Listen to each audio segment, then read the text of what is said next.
सवितुर्वरेण्यं भर्गो देवस्य धीमहि धियो यो नः प्रचोदयात्। सभी विद्यार्थियों का स्वागत है। कल मैंने क्वेश्चन आंसर के लिए कहा था और ये भी मैंने कहा था कि आप लोग भी साथ साथ में प्रैक्टिस करते रहिएगा।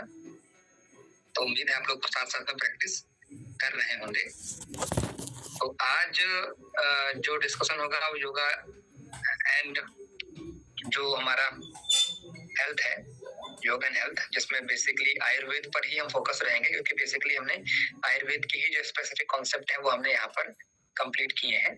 ठीक है, तो कुछ कुछ जो क्वेश्चंस रहेंगे वो मैं यहाँ तो पूछूंगा ही, जो आपके पीपीटी में मेंशन रहेंगे। बाकी मैं कुछ वर्बली भी पूछूंगा। ठीक है, तो वर्बली वाले प्रश्नों के उत्तर भी आपको देने हैं। जो आपको स्क्रीन पे दिखाई देंगे उनके तो उत्तर आपको देने ही है, क्योंकि उनके ऑप्शन भी रहेंगे। लेकिन जो मैं मौखिक प्रश्न पूछूंगा उनके ऑप्शन नहीं होंगे, सीधा जवाब आपको देना है। तो दोनों तरीके का टेस्ट हो जाएगा, वर्बल भी और पीवाईक्यू बेस्ड भी। ठीक है, थोड़ा सा आपको ध्यान रखना है। कल मैंने बोला था सभी लोग आएंगे, लेकिन संख्या कम हो जाती है, तो ये आप लोगों के लिए अच्छा है, कंपटीशन कम हो जाता है। जो जागरूक होते हैं वही टेस्ट ज्वाइन करते हैं, जो जागरूक नहीं होते हैं वो टेस्ट ज्वाइन नहीं करते हैं। चलिए, क्योंकि हिंदी में डिस्कशन हुआ है तो हिंदी में ही क्वेश्चन रहेंगे इसके। ठीक है, सबसे पहला प्रश्न ये आपके सामने स्क्रीन पर दिखाई दे रहा होगा। स्वस्थ व्यक्ति के लक्षण क्या है? अपने स्वरूप को पहचानना, अपने कर्तव्यों का पालन करना, मानव मूल्यों को आत्मसात करना, उपरोक्त सभी। जिनको पता होगा हैंड रेस कर देंगे। और एक बार पढ़िए। स्वस्थ व्यक्ति के लक्षण क्या है? जो एक हेल्दी व्यक्ति, इसका लक्षण क्या हो सकते हैं? अपने स्वरूप को पहचानना, अपने कर्तव्यों का पालन करना, मानव मूल्यों को आत्मसात करना और उपरोक्त सभी। मानव मूल्य मतलब जो एथिक्स होते हैं, मोरल्स होते हैं, वो उसके अंदर होंगे। कर्तव्य मतलब रिस्पॉन्सिबिलिटीज। समझ में आया सर। हाँ, समझ में आ गया ना? आंसर मैं बताऊं सर? हाँ बोलो। और लास्ट वाला। अच्छा, आरती।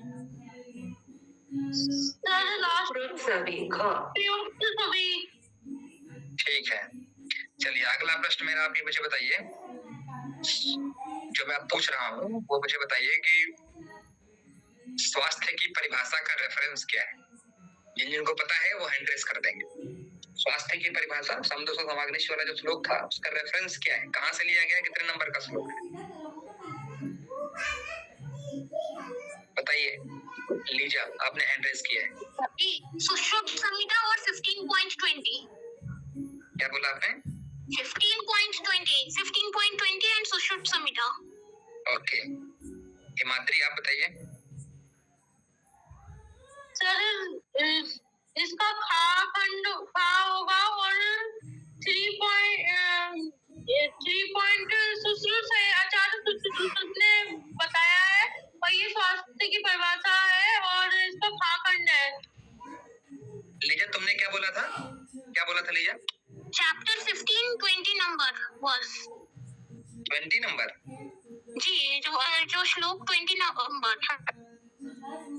अच्छा, सूर्या आप बताइए। सर चैप्टर नंबर 15 श्लोक का 10 नंबर 10। देख के बोला है? नहीं सर, मुझे पता है वो। पक्का? हाँ सर। क्या श्लोक है? श्लोक सुनाओ। Sorry sir. समादोष समाग्निच समाधातु मल्लक्रिया प्रश्न आत्म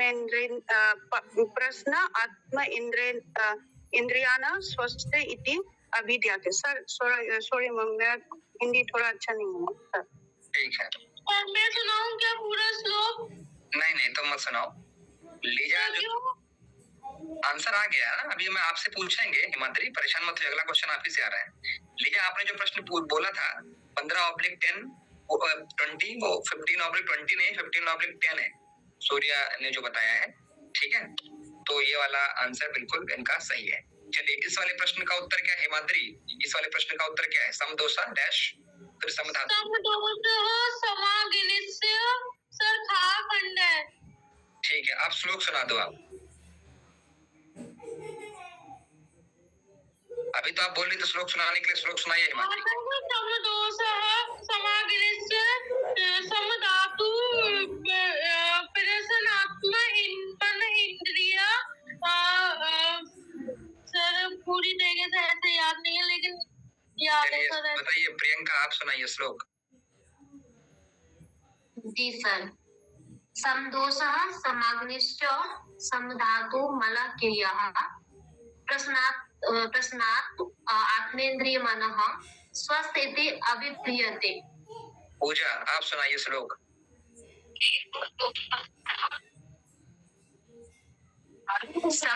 समदोषः समाग्निश्च समधातु मलक्रियः प्रसन्नात्मेन्द्रियमनः स्वस्थ इति विधीयते। ठीक है, गुड। चलो अब देखिए, आपको यहाँ पर दिखाई दे रहा होगा, ठीक है, सुश्रुत संहिता में स्वास्थ्य की परिभाषा का रेफरेंस। बताइए पहला वाला प्रश्न, लीजा दास, तो तुमसे ही मिलता जुलता है ये।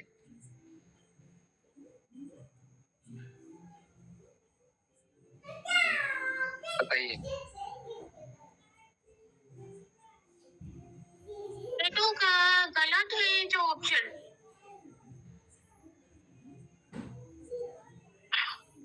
इसमें एक मिस्टेक है, इसमें कौन सा होगा सही, करेक्ट बताइए लीजा।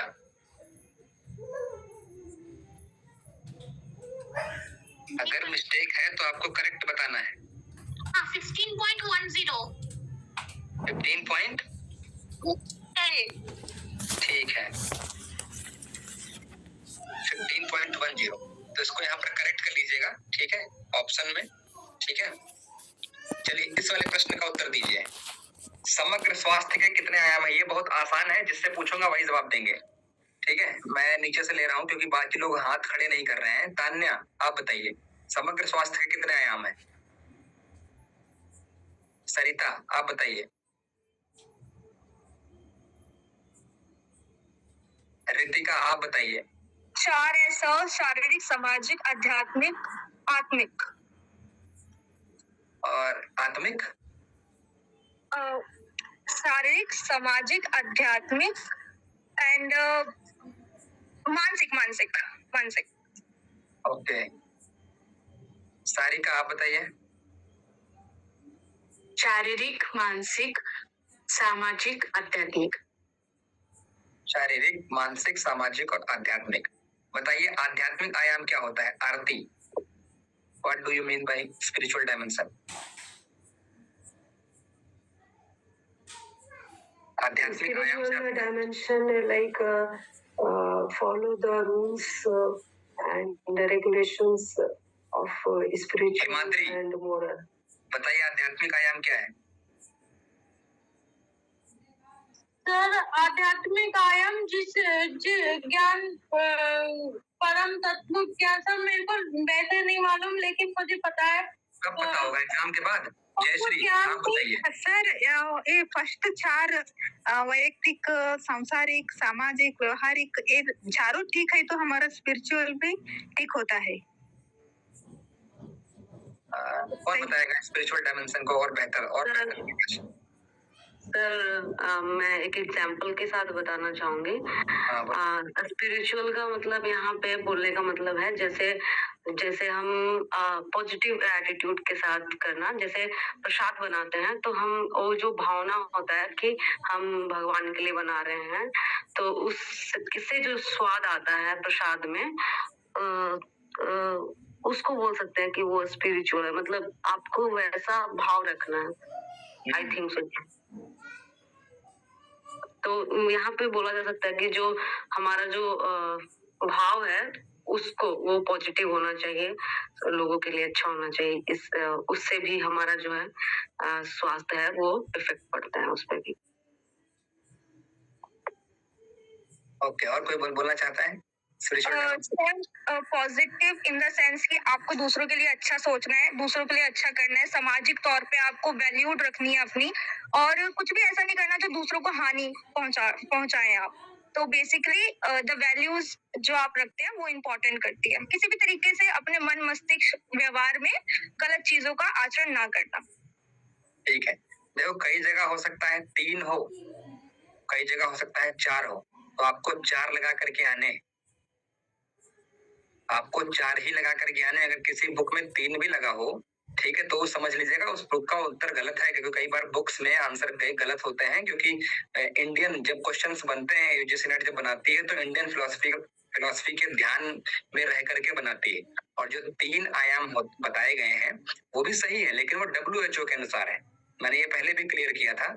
और जो इंडियन फिलोसफी ऐड हो जाती है तो उसमें स्पिरिचुअल डायमेंशन को ऐड कर देते हैं, तो 3 + 1 = 4, तो इसलिए 4 ही डायमेंशन आपको यहाँ पर लगा करके आने हैं, तो ये आपको ध्यान रखना है। चलिए देखिए यहाँ पर 4 ही दिया हुआ है, ठीक है, तो ये थोड़ा सा आपको यहाँ पर ध्यान रखना है। चलिए अगला प्रश्न आपको दिखाई दे रहा होगा, कफ दोष का कर्म क्या है? ठीक है सर, जो हेलो सर, स्पिरिचुअल का एक बार बता दो आप। स्पिरिचुअल का देखिए, स्पिरिचुअल डायमेंशन जो होता है वो आपने बिल्कुल ठीक बताया था कि ऊपर के जो 3 सेट होंगे तो यानी संतुलित होंगे तो स्पिरिचुअल डायमेंशन अपने आप ठीक हो जाएगा। देखिए अध्यात्म का मतलब क्या है? उल्टे को उलट कर सीधा कर देना। तो मतलब क्या कि अध्यात्म का मतलब ये है कि मैंने पहले कहा था कि कर्मकांड से हट करके, ठीक है, जो व्यवहारिक बातें होती, ठीक है, जो चीजें आप अपने जीवन में जो सात्विक गुणों को जो आप अपने जीवन में इम्प्लीकेट करते हैं, फॉर एग्जाम्पल जैसे आपने कहीं पढ़ा कि ध्यान का अभ्यास करने से मन में शांति होती है, तो आपने उन चीजों को अनुभव किया और आपने इतने समय तक अनुभव किया कि आपको वास्तविक में उन चीजों का जो यद पंडित ब्रह्मांडे वाली बात कही गई है, उस ध्यान के प्रक्रिया के द्वारा ही आपको अनुभव होने लगे। यानी सत्व गुण को बढ़ाने का प्रयास। एक आध्यात्मिक व्यक्ति का लक्षण क्या होता है? बड़ा शांत होता है, शीतल होता है, व्यवहार बहुत मधुर होता है, क्रोध इत्यादि का अभाव होता है, ठीक है।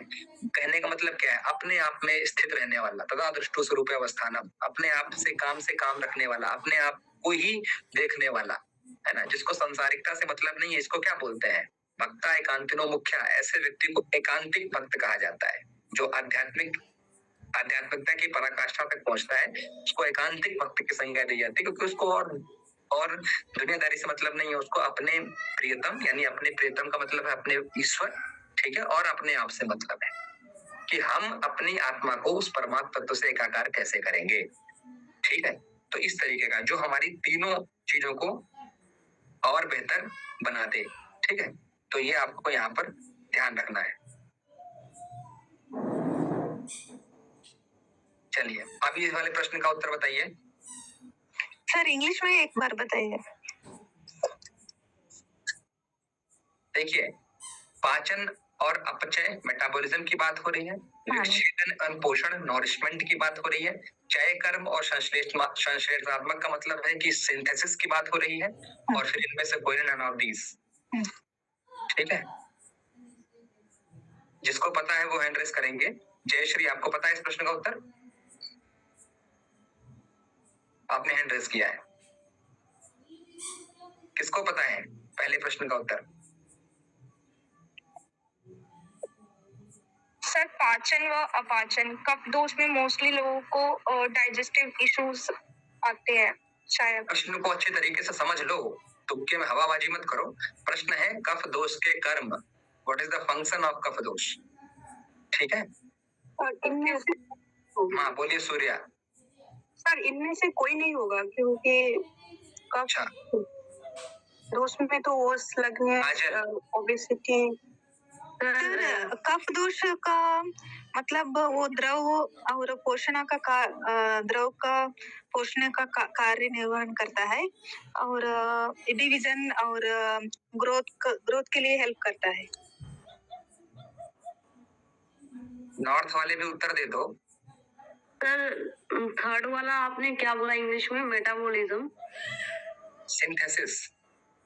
ओके सर, ये सिंथेसिस वाला कैसे? सर वो हिंडर करेगा सिंथेसिस। जैसे कफ, सर वो जब कफ दोष होता है तो बहुत सारी जो चीजें हैं, मेटाबॉलिज्म रेट वगैरह, वो सारी चीजें ना उसको हिंडर करता है। तो ये वाला ऑप्शन हो सकता है, मैं कंफर्म नहीं हूँ, लेकिन और कोई बताना चाहता है? और कोई अपने प्रकाश रखना चाहता है इस प्रश्न से रिलेटेड?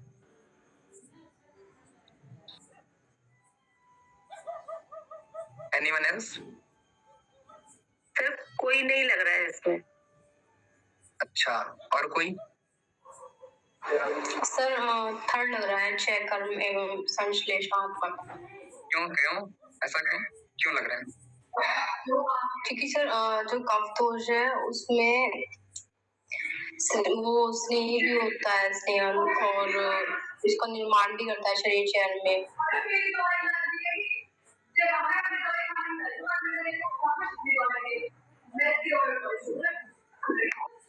चय का मतलब क्या होता है मैं बताता हूँ आपको।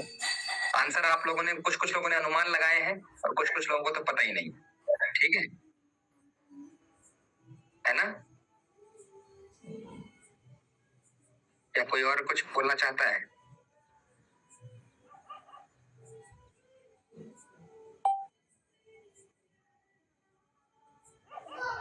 मुझे देखिए, मैंने आपसे पहले कहा था कि जब आप थोड़ा सा दिमाग लगाना पड़ता है। ठीक है, अभी आप लोग थोड़ा सा समझ सकते हैं। प्रश्न का उत्तर जब पता चल जाता है ना, कई बार क्या होता है कि आप प्रश्न देख करके नहीं समझ पाते हैं, लेकिन जब उत्तर देख लेते हैं ना तो आप दिमाग लगा लेते हैं। अच्छा, ये उत्तर इस तरीके से ही होगा। ये मतलब उत्तर देखने के बाद लॉजिक अपने आप लग जाता है। ऐसा होता है, ये ह्यूमन टेंडेंसी है।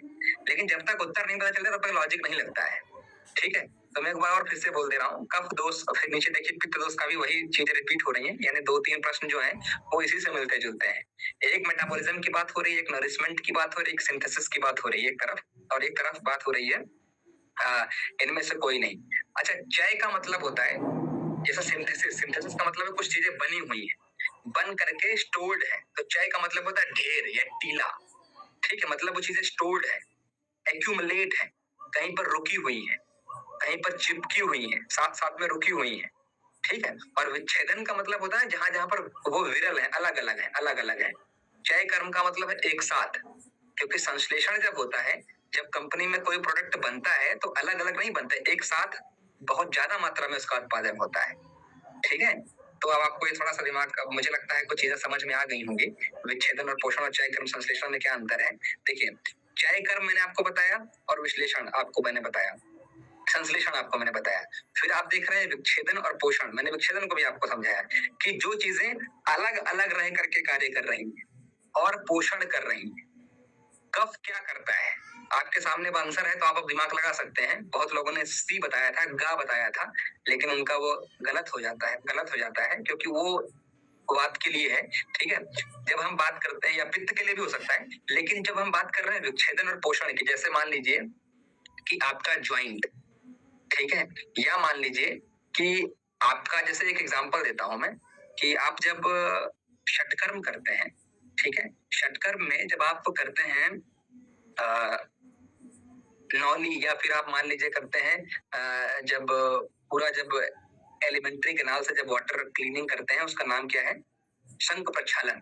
ठीक है, जब शंख प्रक्षालन करते हैं तो शंख प्रक्षालन के बाद पूरी बॉडी की जब क्लींजिंग हो जाती है तो सबसे पहले खाने के लिए क्या दिया जाता है बताइए? सर खिचड़ी मूंग दाल की। ऐसा ये वाली मूंग दाल वाली, क्योंकि उससे बॉडी बिल्कुल क्लीन हो जाती है और आंतें जो है वो इतनी सॉफ्ट हो जाती है कि कोई भी मतलब ऐसा हार्ड पदार्थ मतलब सहन नहीं कर सकती। बिल्कुल। तो जो चीजें आप खा रहे हो उससे कौन सा दोष बढ़ रहा है? स्निग्धता बढ़ रही है, कफ दोष बढ़ रहा है। हाँ, मतलब ये है कि जब बॉडी की पूरी क्लींजिंग हुई है, ठीक है, जब बॉडी को पूरा साफ कर दिया है, तो अब तुरंत हील करना है, उसको तुरंत सही करना है, ठीक करना है। तो जब कहीं ठीक करने की बात आती है, जब कहीं हीलिंग की बात आ रही है, जब कहीं कुछ चीजों को न्यूट्रिशन प्रदान करने की बात आती है, वहां पर कफ काम आता है। इसीलिए कहा जाता है जो कफ दोष वाले होते हैं बहुत हैवी होते हैं, बहुत ज्यादा वेट वाले होते हैं, बहुत मोटे होते हैं और बहुत भारी होते हैं। ठीक है, इसीलिए कहते हैं कि उनका वो ओबेसिटी वाले पेशेंट ज्यादा कफ दोष के होते हैं। ठीक है, तो ऐसा ये जो कफ दोष का जो यहाँ पर ये जो सेंटेंस लिखेगा ना, ये एक पॉइंट आपके लिए बहुत इंपॉर्टेंट है, इनको नोट कर लेना अपने नोट्स में। ठीक है, क्योंकि यहाँ से क्वेश्चंस आएंगे। देखो, बिल्कुल टू द पॉइंट है कि अब आपको यहाँ पर न्यूट्रिशन से पकड़ना था। फॉर एग्जाम्पल आपके ज्वाइंट में ऐसा कौन सा फ्लूइड होता है, ठीक है, जो ज्वाइंट को नॉरिशमेंट प्रदान करता है और वो किस दोष को परिलक्षित करता है? साइनोवियल फ्लूइड चिकना होता है, कफ को परिलक्षित करता है। साइनोवियल क्या पित्त को प्रदर्शित करेगा नहीं या वात को प्रदर्शित करेगा? नहीं साइनोवियल जो होता है वो प्रदर्शित करता है कफ को, और कफ का काम यानी साइनोवियल का काम है नॉरिशमेंट प्रदान करना, पोषण प्रदान करना। ठीक है, तो थोड़ा सा आप दिमाग लगाओगे ना तो ऐसे एक एक पॉइंट से पकड़ना। जैसे कई बार क्या होता है ना, जैसे मान लो कि विकल्प में अब यहाँ पर एवं करके या कॉमा करके एक और पॉइंट दिया होता है। मान लो आपको आगे के पॉइंट समझ में नहीं आ रहे हैं, पीछे के ही पॉइंट समझ में आ रहे हैं, तो आप उन्हीं से ही दिमाग लगा के आंसर कर सकते हो, क्योंकि जरूरी नहीं है कि सारा का सारा पेपर आपको पता ही हो। कुछ चीजें आपको लॉजिक लगा करके, कुछ नहीं बहुत सारे प्रश्न आपको 20 से 25 प्रश्न लॉजिक लगा लगा करके ही करने हैं, जिनका आधा अधूरा उत्तर आपको पता होता है और उसको आपको सही करना है। ठीक है, थोड़ा सा इन चीजों पर ध्यान देंगे, इन चीजों पर वर्क करेंगे, और ये चीजें कब आएंगी? जब आप क्वेश्चन करेंगे डेली टू डेली, क्वेश्चंस करेंगे डेली टू डेली, तब आपके अंदर ये चीजें आएंगी। अगला पॉइंट है पित्त दोष का कर्म, पाचन अपचय, विक्षेदन पोषण, चय कर्म संश्लेषणात्मक। अब ये तो मुझे लगता है पता ही होगा। आरती सर ये फर्स्ट ऑप्शन पाचन और अपचय। है? पाचन अपचय बहुत धीमे बात कर रही हैं आरती, फोन की आवाज ये कम है। फर्स्ट ऑप्शन पाचन और अपचय। अच्छा, सारिका? फर्स्ट ऑप्शन सर पाचन हाँ, अपचय। ये तो कोई दिक्कत नहीं, क्योंकि इसमें तो आपको समझ में आ गया होगा कि अब तुरंत पित्त का पाचन समझ में आ गया होगा, तो फिर से कोई दिक्कत नहीं होनी चाहिए। तो अब आप यहाँ पर ऐड कर सकते हैं कि पॉइंट लिख सकते हैं, इसके लिए ये चीज और उसके लिए ये चीज। ठीक है, पाचन और अपचय। चलिए, तो ये दो प्रश्न बहुत इंपॉर्टेंट थे। अब यहाँ से चय कर्म और संश्लेषणात्मक जो आ जाएगा वो आ जाएगा वात के लिए। ठीक है, वो मैंने पहले ही बता दिया था आपको, उसी समय कफ दोष वाले में ही मैंने बता दिया था कि चय कर्म जो है या जो संश्लेषणात्मक है वो है वात के लिए। जैसे मान लीजिए कि टीला, मान लीजिए बालू के टीले जो होते हैं, ठीक है, जब हवा चलती है राजस्थान वगैरह में आप देखेंगे ना, तो बालू के टीले जगह जगह पर स्टोर हो जाते हैं, वो वायु के द्वारा होते हैं। ठीक है, ऐसे ही हमारे यहाँ पर पेट में, हमारे बॉडी में वायु गोला बन जाता है। वायु गोला आपने बीमारी पढ़ी होगी एट प्रदीपिका में। सर वो बालू कुछ बता रहे थे ना, वो मतलब क्या है सर? अरे वो जब हवा चलती है ना तो सैंड। हाँ सैंड चलता है तो हाँ, सैंड जो हवा बालू चलती है तो सैंड जमा हो जाता है। हाँ, वो एक स्थान से उठ करके दूसरे स्थान पे जाती है। उधर से हवा चलती है तो उधर से इधर आ जाती है। ठीक है, सैंड मूवमेंट होता है, उसका कुछ नाम भी बोलते हैं, स्पेसिफिक नाम होता है उनको। ठीक है, उस बालू के टीलों को बोलते हैं। तो ऐसे ही, हाँ, ऐसे ही हमारी बॉडी में वायु गोला होता है। वायु गोला समझते हैं? वायु गोला हाँ सर, क्या होता है? वायु गोला गुल्म बोलते हैं उसे। वायु गोला के सिम्टम क्या होता है? Digestive issues, gas, bloating. ठीक है, मतलब कुल मिला के आप ये बता रहे हैं गैस्ट्राइटिस की समस्या है, गैस की समस्या है, वायु गोला। हाँ, और वो एक स्थान पर रुकता नहीं है, एक स्थान पर वायु कभी रुकती नहीं है। हो सकता है कि पेट में दर्द कभी छोटी आंतों में, यानी आप समझ रहे हैं, मतलब जैसे ascending colon, descending colon, transverse colon, या स्टमक में किसी ड्यूडेनम, जेजुनम, इलियम, या स्टमक, अगर हमने स्मॉल इंटेस्टाइन की बात करी, या स्टमक में मान लीजिए हो सकता है फंडस, बॉडी पाइलोरस, किसी भी स्पेसिफिक एरियाज में पहुंच सकता है, टीले के रूप में कार्य करता है। तो चय कर्म जो होता है वो उसी से ही जुड़ा हुआ है, तो उसको आप थोड़ा सा दिमाग लगा के काम कर सकते हैं। हालांकि परेशान मत होइएगा, वहां पर अंग्रेजी वाले ऑप्शन भी आएंगे, तो जब आप क्लिक करेंगे तो अंग्रेजी में भी ट्रांसलेट हो जाएगा। जैसे यहाँ तो हम बता दे रहे हैं आपको अंग्रेजी में, वहां पर अगर मान लो इतने कठिन कठिन हिंदी में शब्द आएंगे तो बाइलिंगुअल होता है। सर वात दोष होता है क्या सर वो? हाँ, उसके लिए वात दोष आएगा। ठीक है, चलिए अगला प्रश्न आपको यहाँ पर दिखाई दे रहा होगा। लिस्ट 1 में आप देखेंगे साधक, आलोचक, भ्राजक, रंजक, भ्राजक और पाचक है। और लिस्ट 2 में आपको यहाँ पर दिखाई दे रहा होगा दृष्टि ज्ञान, त्वचा कवर्ण, धातु निर्माण और विचार शक्ति। देखो ये सब मैंने पढ़ा रखा है। ठीक है, अब आपको बताना है कि ये किससे कौन सा मैच कर रहा है। पहले तो आप मुझे बताइए लिस्ट 1 किसके बारे में बता रही है, लिस्ट 1 किसकी बात कर रही है? सर ये 5 टाइप्स ऑफ पित्त है। 5 टाइप्स ऑफ पित्त दोष है सर। ठीक है, तो आप बताइए मुझे, इसका आंसर दीजिए।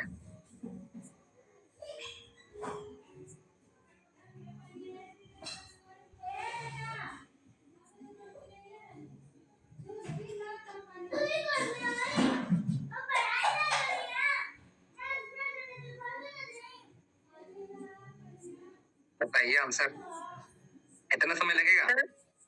सर साधक तो हृदय में होता है ना, तो वो उसका होगा विचार शक्ति, और आलोचक हमारी आंखों में होता है तो दृष्टि, और भ्राजक त्वचा,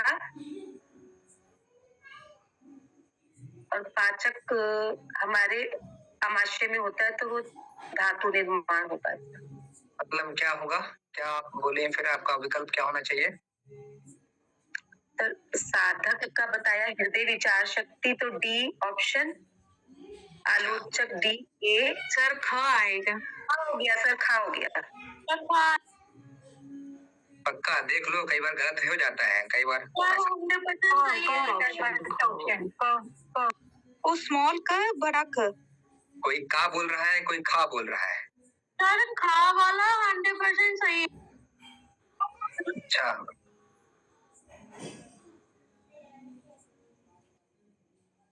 देखो ये तरनदीप ने जो बताया था बिल्कुल ठीक है। तरनदीप के अनुसार हम मैच अगर करते हैं तो इन्होंने कहा कि आलोचक होता है हृदय में, नहीं हृदय में होता है, कहाँ होता है आलोचक? सर आलोचक आंख में होता है, दृष्टि ज्ञान होता है आलोचक। हाँ ठीक है, तो आलोचक हो गया सर दृष्टि ज्ञान, ठीक है, तो आलोचक हो गया दृष्टि ज्ञान, ठीक है। उसके बाद हम बात कर रहे थे आप यहाँ पर देखेंगे साधक, साधक होता है हृदय में, तो विचार धारणा अवधारणा ये सारी यहाँ पर होती है, ठीक है।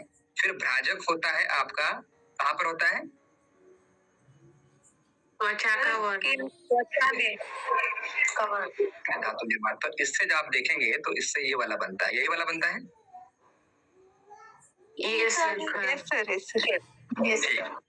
तो थोड़ा सा ऐसे आप लोगों को दिमाग लगाना है, जिनकी तैयारी भी कमजोर है वो थोड़ी सी अच्छी तैयारी करेंगे ताकि आपके क्वेश्चंस भी सही हैं। चलिए देखो, ये वाला प्रश्न भी आपके समक्ष रहा, इसकी चर्चा भी हमने करी है। अब जिनको पता है वो हैंड रेस करेंगे, तब हम मौका देंगे, ठीक है। अवलंबक, बोधक, तर्पक, श्लेषक, लिस्ट 2 में दिया है। अस्थि संधियां यानी ज्वाइंट की बात हो रही है, ब्रेन की बात हो रही है, थोरैक्स की बात हो रही है और टंग की बात हो रही है, ठीक है। अब आपको मैच करना है, जिनको पता है वो हैंड रेस कर देंगे।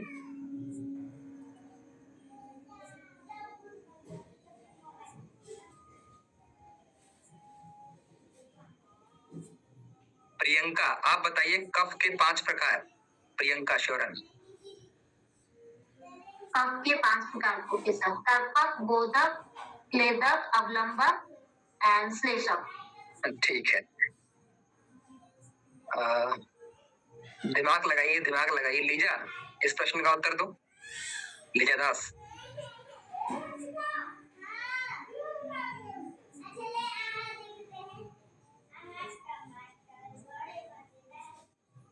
इसको पता है? 2 लोगों ने, 3 लोगों ने हैंड रेस तो किया है। प्रियंका, आप ही बताइए इस प्रश्न का उत्तर। जी सर। सर अवलंबक का आएगा सर वक्ष, सी, एंड बोधक का आएगा सर जिह्वा। बोधक का आएगा जीवा, अच्छा ये ठीक है। हाँ, एंड तर्पक का सर मस्तिष्क आता है सर, तर्पक के लिए मस्तिष्क, और ये श्लेषक का अस्थि होता है।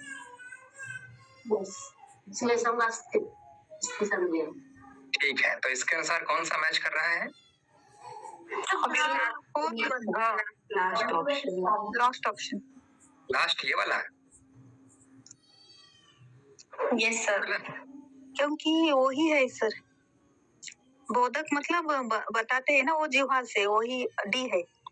ठीक है, तो बिल्कुल सही उत्तर है आप लोगों का, ठीक है। जो लोग पढ़ के आए हैं वो लोग फटाफट आंसर दे रहे हैं, ठीक है। थोड़ा सा इन पे विचार विमर्श करते रहेंगे। आप मुझे ये बताइए, कफ दोष के गुण कौन कौन से होते हैं? कौन बताएगा? सर जल और पृथ्वी।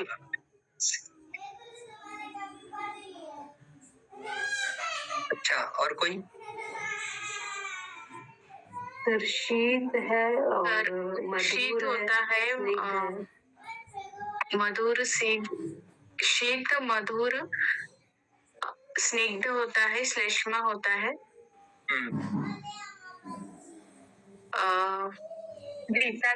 विषाद विषाद तो नहीं। बताइए अर्थ एंड वात वाटर। के गुण,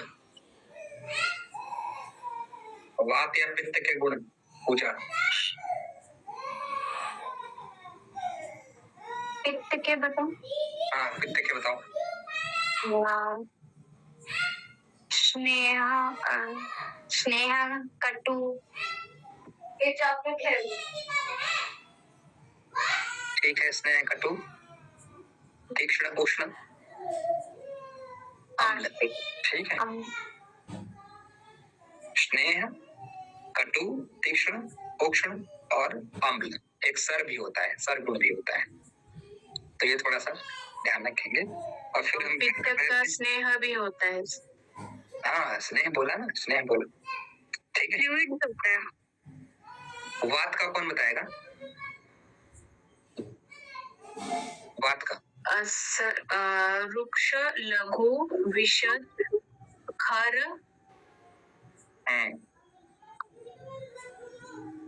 लघु, शीतलता, लघु सूक्ष्मता और खुरदरापन, चंचलता और चिड़चिड़ाहट जिसमें रहेगा वो बात दोष के गुण। ठीक है, श्लोक के अनुसार ही बताना है। ठीक है, तो ठीक है, दोनों ने बताया है, कुछ कुछ चीजें छूटी हैं, बाकी लगभग चीजें ठीक है। चलिए, अब यहाँ पर कुछ चक्रों की बात है। ठीक है, तो चक्रों का भी आप बता लीजिए, आपने हालांकि पढ़ा होगा योग तत्व उपनिषद में। बताइए आज्ञा चक्र का वर्ण क्या है? रक्त वर्ण, पित्त वर्ण, धूम्र वर्ण, श्वेत वर्ण, बताइए। श्वेत, श्वेत वर्ण होगा यहाँ पे। धूम्र वर्ण। अच्छा, धूम्र वर्ण और श्वेत वर्ण में बड़ा कंफ्यूजन है। Anyone else? सर श्वेत वर्ण है आज्ञा चक्र का। अच्छा,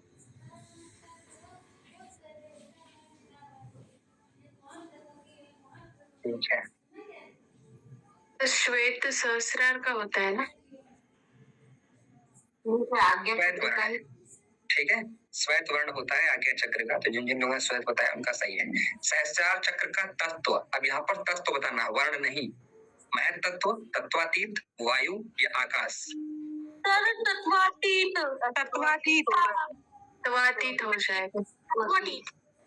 ठीक है, ये तो आसान था थोड़ा सा। तत्वातीत का तत्व से भी परे होता है सहस्रार चक्र, तत्वों से भी अतीत मतलब परे, तत्वातीत बोलते हैं उसे। चलिए अगला, वात दोष का। अभी मैंने बताया था, जिसका नाम लूंगा वही आंसर देंगे। जो क्लास में जीवित है, जिनको पता होगा, दिमाग लगाएंगे तो पता चल जाएगा इस प्रश्न का उत्तर। वात दोष के कर्म पाचन, अपचय, विच्छेदन, पोषण, चय कर्म, संश्लेषणात्मक, इनमें से कोई नहीं। मनीषा आप बताइए। राजकुमार, राजकुमार, रितिका,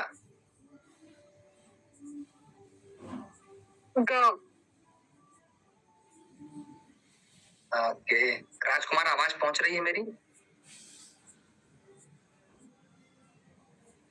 नाम बोल दिया करो वरना हम क्लास से लेफ्ट भी कर देते हैं। ठीक है, कि इतना बोल सकते हो हाँ आ रही है, या मुझे नहीं पता है, या हम नहीं पढ़ पाए हैं। ठीक है, तो ऐसा कुछ नहीं होगा कि आपको कुछ बोला जाएगा। लीजा दास, आपको तो पता ही होगा। इनमें से कोई नहीं। अभी भी इनमें से कोई नहीं? सर आई से दैट विच्छेदन एवं पोषण। अभी मैंने आपको बता दिया था। ठीक है, और अभी आप भूल गए इसको। ठीक है, बताया, मैंने आंसर दिया। नहीं आप एक ने बताया, किसने बताया था? कौन था? रितिका। नहीं हिमाद्री तुमने तो नहीं बताया था। मैंने बताया सर, रितिका। हाँ, क्रेडिट चोरी मत किया करो। ठीक है, चलिए अगला प्रश्न है। तत्व शरीर नाम डैश डैश, सुनिए प्रश्न सुनिए। तत्व शरीर नाम डैश डैश अधिष्ठान गौतम, पूजा बताइए। चेतना। के एनीवन एल्स? सर चेतना है। क्या होती है चेतना हिमाद्री?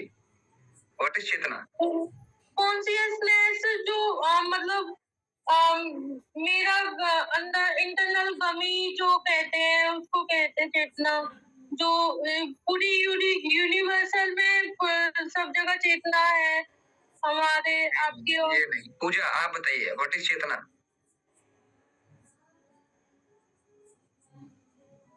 चेतना जो हमारे शरीर में अधिष्ठान कर रहा है, उस चेतना की बात करते हैं जो कॉन्शियसनेस हमारे अंदर है।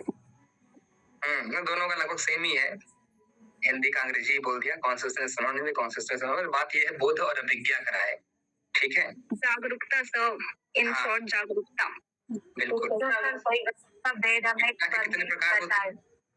चेतना के कितने प्रकार होते हैं? 3 प्रकार। कौन कौन से? कॉन्शियस, सबकॉन्शियस एंड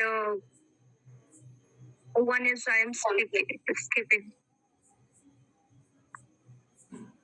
आपने सिगमंड फ्राइड,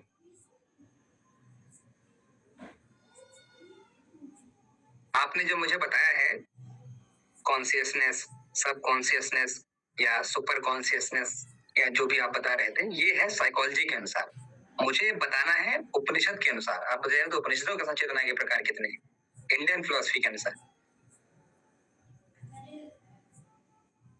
चलो कल आप जान जाओगे, क्योंकि अगली यूनिट चेतना वाली ही है 9th नंबर की, तो आपको समझ में आ जाएगा। सर मैं पढ़ के होंगी, मुझे याद नहीं है बिकॉज मैंने ये लेक्चर्स भी नहीं लिए, मैं बस आ गई क्योंकि PYQ थे। शरीर नाम अधिष्ठान भूतम, उसका उत्तर है चेतना। बिल्कुल ठीक है, सही जवाब है। उसके बाद हम आगे की तरफ बढ़ते हैं। मैंने आपको 5 उंगलियों के तत्व भी बताए थे, ठीक है, तो ये आपको देखो यहाँ पर ये प्रश्न आ गया है, इनमें से कौन सा मेल सही नहीं है? पृथ्वी, अनामिका, अग्नि, तर्जनी, जल, कनिष्ठा, आकाश, मध्यमा। मैं बता देता हूँ, अंग्रेजी में बता देता हूँ। अर्थ का है अनामिका, यानी क्या हुआ, अनामिका को इंडेक्स बोलते हैं, रिंग, और अग्नि को हम बोलते हैं इंडेक्स, जल को बोलते हैं स्मॉल फिंगर, और आकाश को बोलते हैं मिडिल फिंगर, ठीक है। अब जो अंग्रेजी वाले हैं वो भी जान सकते हैं। केवल एक लोगों ने हैंड रेस किया है, 2 लोग, और 3 4 5 6 7। बताइए तान्या एंड पूजा, बताइए। सी है सर, हैं? सी गा, पूजा गा, गा, तो गा का सही उत्तर क्या है फिर? अग्नि, अंगुष्ठा, थंब। तो फिर तर्जनी की क्या होती है? तर्जनी वायु है, वायु की होती है। ठीक है, बिल्कुल सही है, यानी गा वाला जो है वो सही मिसमैच है, क्योंकि जो तर्जनी होती है वो वायु का होता है और अग्नि अंगुष्ठ का होता है, ठीक है। चलिए अगला प्रश्न है, मुद्राओं का अभ्यास किस कोष को पुष्ट करता है? ये तो मैंने अभी भी बताया था, अन्नमय, प्राणमय, विज्ञानमय। प्राणमय कोश, प्राणमय कोश। हाँ, आप लोग शांत रहा करो, पता है आप लोगों की वजह से बेचारे बहुत बच्चों का नुकसान हो रहा है, उनको मैं मौका देता हूँ तो बोलते नहीं है वो, ठीक है, तो फिर वो पता है क्या सोचेंगे, वो ये सोचेंगे 4-5 ही है, उन्हीं के सहारे चल जाएगा काम। तो टीचर का एक काम ये होता है कि सबका समान मौका सबको दिया जाना चाहिए। अब जैसे यहाँ पर है ये राजकुमार, ये सो रहे हैं, इनको पता ही नहीं है कि क्लास में क्या चल रहा है, 4 बार नाम लिया है, नाम ही नहीं बोलना है, ठीक है। और ऐसे ही ये राजवी मेहता, आवाज आ रही है मेरी? राजवी देख रहे हो आप? आपका ठीक है। रितिका? सर मैं तो आंसर दे रही हूँ। अच्छा हाँ। मोस्टली आंसर दिए। अच्छा सरिता नहीं बोल रही है क्या? सरिता नहीं बोल रही है, रितिका तो बोल रही है। सरिता आवाज आ रही है मेरी? यूनिट भी अटेंड करने आई, मैंने पढ़ी नहीं हुई, बट मैं क्वेश्चन आंसर की वजह से आ जाती हूँ, क्योंकि कुछ माइंड में आ ही जाता है उस वक्त जब आप पढ़ते हो। सरिता आवाज आ रही है मेरी? अब देखो ऐसे लोगों को क्या किया जाए, बताओ, बोलना ही नहीं है। तो ठीक है, प्राणमय कोश बताया था ना आपने, इसका उत्तर? जी सर, प्राणमय कोश है सर। ठीक है, चलिए अगला प्रश्न है आपके समक्ष। लिस्ट 1 में कोष दिए गए हैं, लिस्ट 2 में उनसे जुड़ी बातें जो आपको दिमाग लगा के बतानी है। अन्नमय कोश, प्राणमय कोश, मनोमय कोश, विज्ञानमय कोश, ठीक है। प्रतिभा, विचार, ऊर्जा और आहार, अब आपको मैच करके यहाँ पर एक पुट लगाना है, उसका सही उत्तर देना है। बताइए। Sir first option first option sir. First option, अच्छा। सर अन्नमय कोश आहार, प्राणमय कोश ऊर्जा और मनोमय कोश विचार और विज्ञानमय कोश प्रतिभा। ओके, मतलब क्या होगा? First option is the right answer. ठीक है,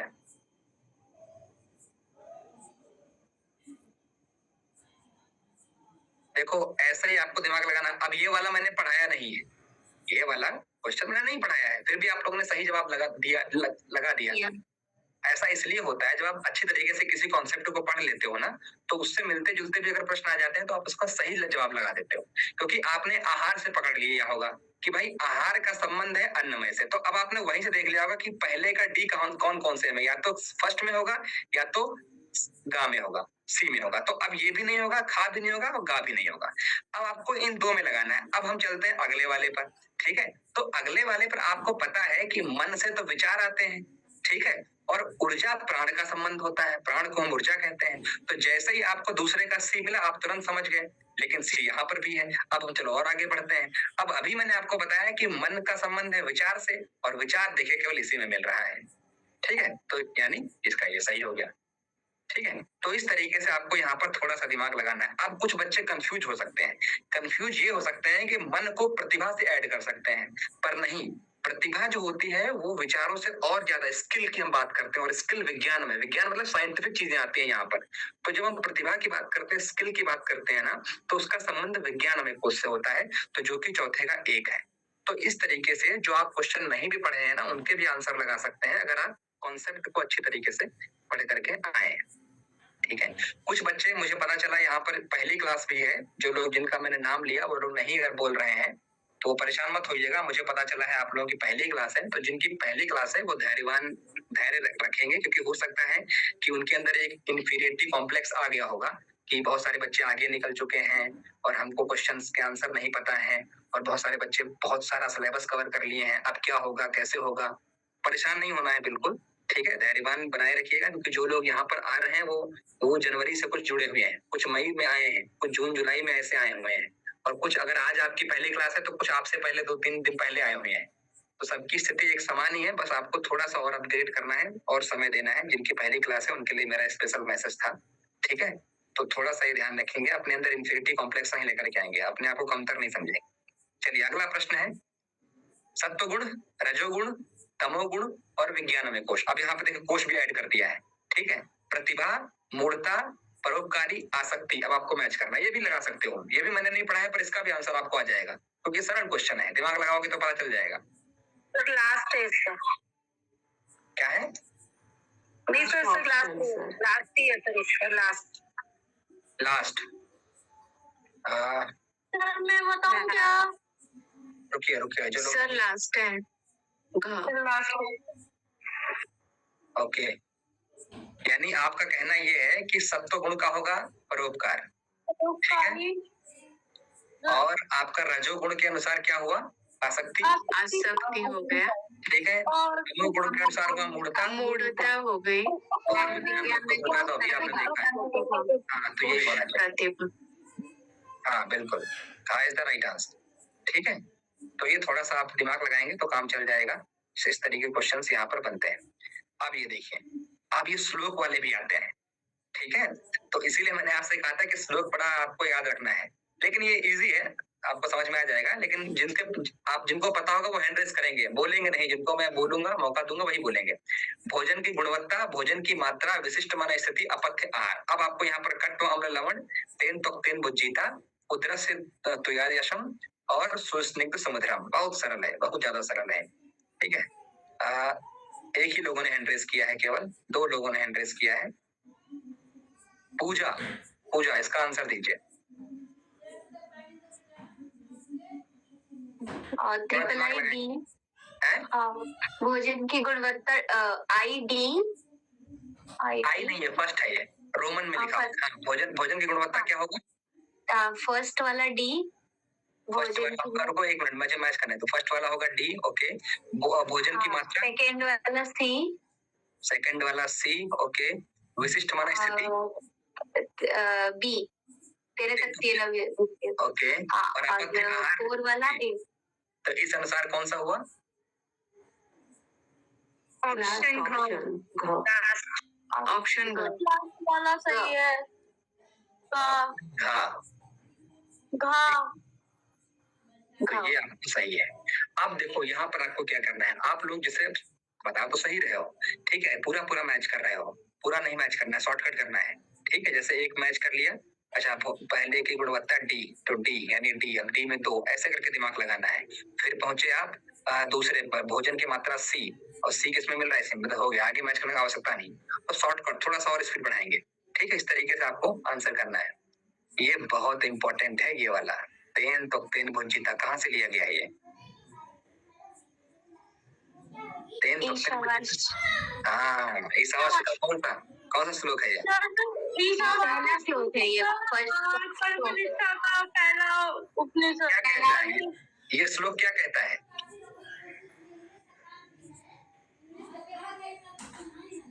ये श्लोक क्या कहता है? ईश्वर के अनुशासन के अकॉर्डिंग चलते हुए 100 साल तक जीने की इच्छा करना, और ये सब धन तो ईश्वर का है, तो त्याग की भाव से भोग करना है। हाँ ठीक है, ये तो आपने बता दिया जो एग्जैक्टली उसमें लिखा हुआ है। और इसकी व्यवहारिक बात क्या है, व्यवहारिक परिभाषा? जो मैं बताऊंगा अभी, वो वही बात है जो आपने पढ़ा है, ठीक है। आपने बताया कि सभी धन जो है ईश्वर के ही अधीन है, तो उन्हीं के अनुसार कर्म करते हुए और उपभोग करना है, ठीक है। तो अब यहाँ पर एक बड़ा इंपॉर्टेंट बात है, कहा गया, हाँ, तेन त्वक्तेन भुज्जिता। तेन त्वक्तेन भुज्जिता की जब व्यवहारिक बात हम पढ़ते हैं तो आता है त्यागा उसी ने है जिसने भोगा है। बहुत बड़ी बात है, त्यागा उसी ने है जिसने भोगा है। मतलब सब कुछ भोग करके वो व्यक्ति जान गया कि इसमें तो कुछ रखा ही नहीं है, तो उसको उसने त्याग करके और आगे बढ़ गया। इसका सबसे बड़ा एग्जाम्पल है गौतम बुद्ध, क्षत्रिय से संत बन गए। इसका सबसे बड़ा एग्जाम्पल है अंगुलीमान, ठीक है, वो डाकू से संत बन गए। इसका सबसे बड़ा एग्जाम्पल है महर्षि वाल्मीकि, वो डाकू से संत बन गए। त्यागा उसी ने है जिसने भोगा है। समझ रहे हैं कि भोग करके अब उनको पता चल चुका है कि अच्छा इसमें तो कुछ नहीं रखा हुआ है, और फिर हम अध्यात्म के पथ पर आगे बढ़ेंगे, क्योंकि ये चीजें तो हमारे लिए बनी ही नहीं है। ये होता है तेन त्वक्तेन भुज्जिता, ठीक है। ये आपको ध्यान रखना है कि जो बड़े बड़े लोग होते हैं, ठीक है, जब उनको समझ में आ जाती हैं चीजें कि ये तो सब कुछ नहीं है, तो फिर वो अध्यात्म पथ की तरफ आगे बढ़ने का प्रयास करते हैं, लेकिन उससे पहले वो भोग लेते हैं, ठीक है। उनको उन चीजों का समझ में आ जाता है।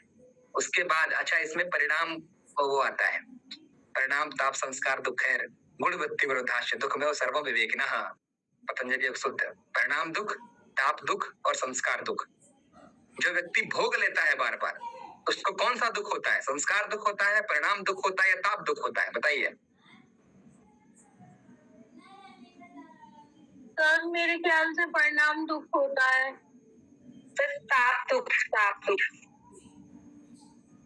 मुझे पता है अच्छा नहीं लगता है, आप लोग जब मतलब इतना पढ़ चुके हो और आप जब एग्जैक्ट आंसर नहीं देते हो ना, तो बुरा लगता है, और ये सच बात है, ठीक है। चलो अभी इससे डिस्कशन ही नहीं करेंगे, क्योंकि आप लोग योग्य ही नहीं। जब उस चीज पे टीचर हम इतने डाइवर्सिफिकेशन में आपको समझाने का प्रयास करते हैं, कहाँ से कहाँ पहुंच जाते हैं। यहाँ से हम पतंजलि से विज्ञान, एनाटॉमी, फिजियोलॉजी सब, और आप लोग सब गुड़ का गुड़ ही कर देते हो बिल्कुल। सर और एक बार आप बताइए क्वेश्चन बता दीजिए। नहीं रहने दीजिए, आंसर इसका ठीक है। चलिए अगले क्वेश्चन। डकारे पीलिया चर्म रोग ये किस दोष से संबंधित है? बताइए।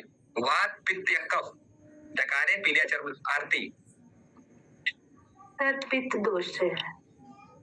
पित्त दोष, ओके। आहार विहार में विहार किसके अंतर्गत आता है? बताइए, सरल है ये तो। लीजा दास? अभी है दिनचर्या। पक्का? हाँ पक्का, दिनचर्या। उपरोक्त सभी, ठीक है, दिनचर्या भी, रात्रिचर्या भी और सदवृत्ति, ठीक है, केवल दिनचर्या ही नहीं होता है, ठीक है, रात्रिचर्या भी, क्योंकि विहार की बात हो रही ना, युक्ताहार विहार से, युक्त चेष्टस्य कर्मस्य, युक्त स्वप्नो बोधस्य योगो भवति दुःखः। तो ये पतंजलि के अनुसार है, श्रीमद् भगवद गीता के अनुसार है।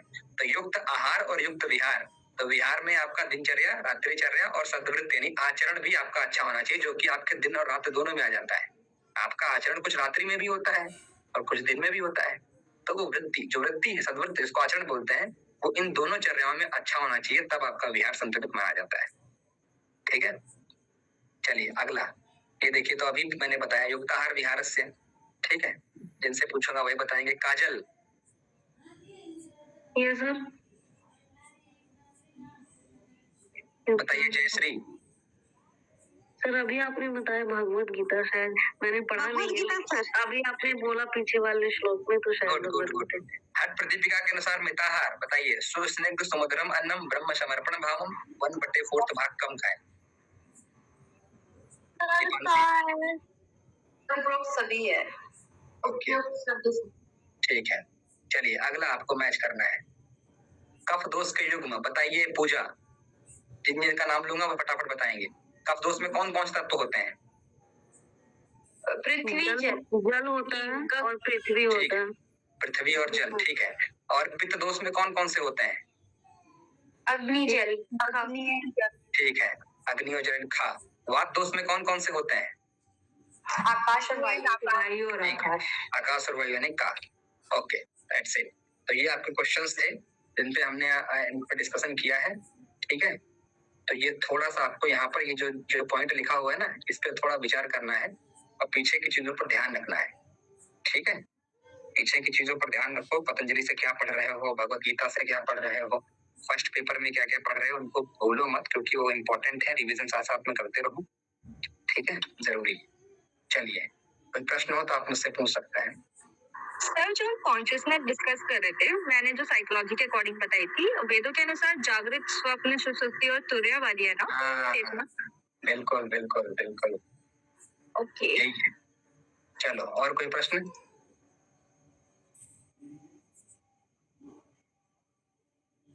ठीक है, तो इस यूनिट में कोई दिक्कत तो नहीं है सबको? बोल रहा है कि मेरे को आते हुए भी मैं घबराहट की वजह से कुछ चीज गलत कर देती हूँ, लेकिन इसका क्या हो सकता है सर? बहुत ज्यादा घबराहट होती है sir.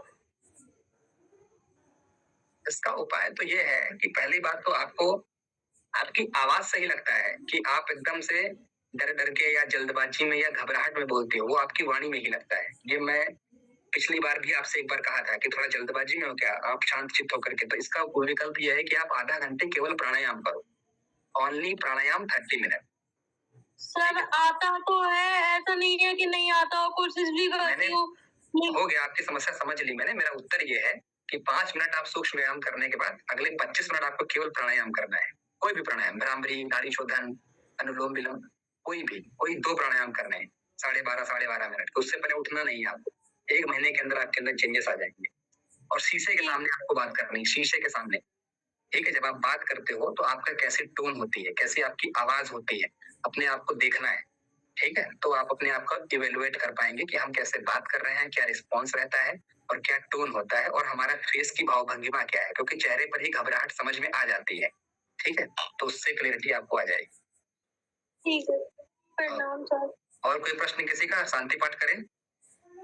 Thank you sir. Yes sir. ठीक है। ओम विश्वानि देव सवितर दुर्तानि परासुयत भद्रम तन्नासु। ओम शांति शांति शांति सर्वस्व शांति भवतु। कल से नई यूनिट शुरू हो रही है, 9th नंबर की यूनिट, जो कि है आपकी प्रैक्टिकल योगा, क्रियात्मक योगा, एप्लीकेशन ऑफ योगा। तो उसको हम लोग डिस्कस करेंगे, जिसमें टीचिंग मेथड्स वाला सारा सेगमेंट है। बड़ी इंटरेस्टिंग यूनिट है, बहुत क्वेश्चन वहां से आते हैं, बहुत ज्यादा क्वेश्चन आते हैं। तो उस यूनिट का डिस्कसन करेंगे, ठीक है।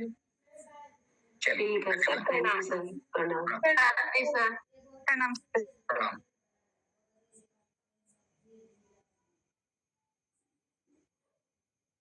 Recording stopped.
तो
सरल बात है,